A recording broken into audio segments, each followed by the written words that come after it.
Hi, this is Robert Reese on the CEO Show, where we interview the CEOs who have reinvented the fabric of America. And gosh, we are speaking with Olivia Zhang, who's doing exactly that. She is the founder and CEO of Cancer Kids First. You've already had over 50 million views on social media.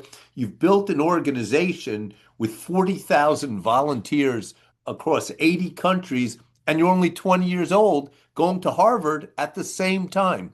What was a true transformative moment in your life, Olivia?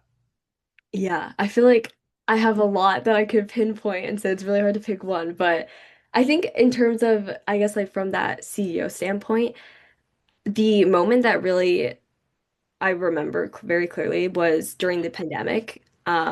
And naturally, the pandemic was very hard on a lot of companies, especially nonprofits in healthcare, because a lot of our patients were affected, and we had to adjust really quickly to this now virtual environment. And so that was very stressful as, a high school student, having to balance all these APs, like figure out how I was going to transition everything to hybrid or virtual. And I really struggled a lot with that.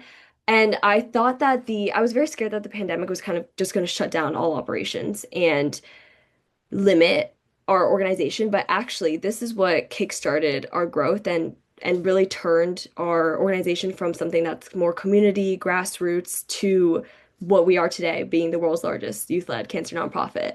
And that was because I noticed that TikTok, had started taking off during this time period. And I was super into designing graphics. And so me and some of my friends, we kind of like studied different algorithms and started creating content based off of capitalizing on this idea that, during the pandemic, there's so many people who need hope in a sense, but they're stuck at home. They don't really have much to do. And so we created like virtual volunteer programs and started posting and highlighting those on social media to give people an opportunity to get involved. And I think that was a very, very smart move because we were able to amass over 4 million views in like 1 week off of a couple of videos.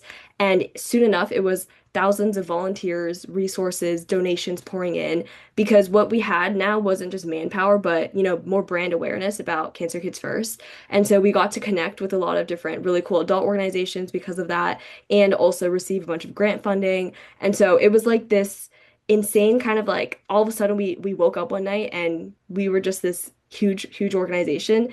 So it was honestly amazing, and I will forever be grateful to social media and social media trends for that.